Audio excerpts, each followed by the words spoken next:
If you, unlike me, actually have a life outside of social media, 2 part-time jobs, local TV watching, and a vlog on YouTube, then you probably missed the announcement that this month of November, year of our Lord 2017, a remake to the 1974 film Death Wish is scheduled to be released. Now, for those of you who aren't aware, Death Wish stars classic movie tough guy Charles Bronson as Paul Kersey, an ordinary man struggling to cope with his life and moral values after his family falls victim to a home invasion. Tired of feeling like a victim himself and armed with a pistol that he hides in his coat, he becomes a vigilante and sets out to take down the criminal world one by one. With the musical stylings of Herbie Hancock, it is an emotionally drawn-out film of one man's war on crime. So given everyone's backlash at the notion of remaking this classic masterpiece, why am I okay with it? To that point, why am I even excited about it? Well, first off, let me explain that this is not the first remake that this movie has seen. They don't all go by the title Death Wish, but this movie has several spiritual successors. What's a spiritual successor, you may ask?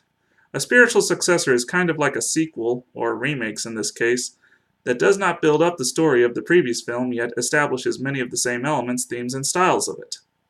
Think of vigilante films as a whole. Films in which the main characters take the law into their own hands after the legal system fails them. Taxi Driver, Falling Down, The Boondock Saints, The Brave One, Taken, Law-Abiding Citizen, the Batman movies, the Punisher movies, all of which can be viewed in part as spiritual successors to Death Wish. Considerable differences, sure, different characters, absolutely, but all similar in tone and theme.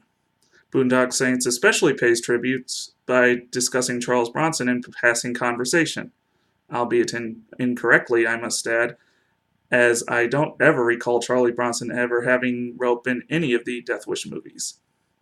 And you can clearly tell that's what they were paying homage to. Heck, even the anime Death Note could be argued as a spiritual successor to Death Wish. Think about it. The main protagonist is a vigilante who targets criminals and is doggedly pursued by an eccentric detective. I mean, sure, the characters in Death Note are considerably younger, and there's a supernatural element involved.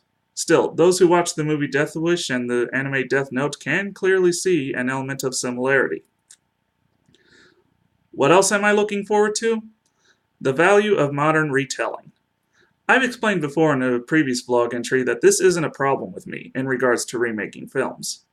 Death Wish is a brilliant film in its own right, but it is also a clear product of its time. Not that that's a bad thing. You get a wonderful glimpse of what the 1970s were like when you watch this movie. Moral values of the left and right, commerce, media archetypes such as newspapers, television, radio. A nice glimpse of what the past was previously like. That's part of the reason why I enjoy this movie. Not just a guy gunning down criminals, mind you, but also the aesthetic appeal of it all. As such, I'd like to see how a modern retelling would fare out. I mean, there have been some technological advancements in media especially from way back then to the current present. I mean, look at me. I'm a vlogger on YouTube, talking to anyone who tunes in. Something that grabbed my attention from the trailer was that it opened on a podcast, of all things, talking about the vigilante character, this time portrayed by Bruce Willis. So I'd like to see how else they'd approach this with the other new mediums in the film.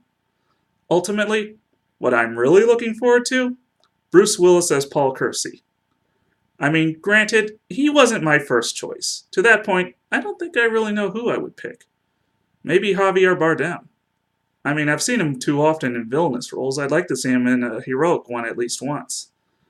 And he appears similar to Charles Bronson.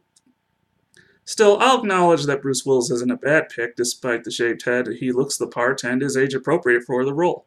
Besides, the Die Hard movies have clearly gotten into a downward spiral, so it'd be nice to see him take up a new role in what I hope to be a new franchise. And why not? The previous Death Wish had 4 sequels and only 3 worth mentioning.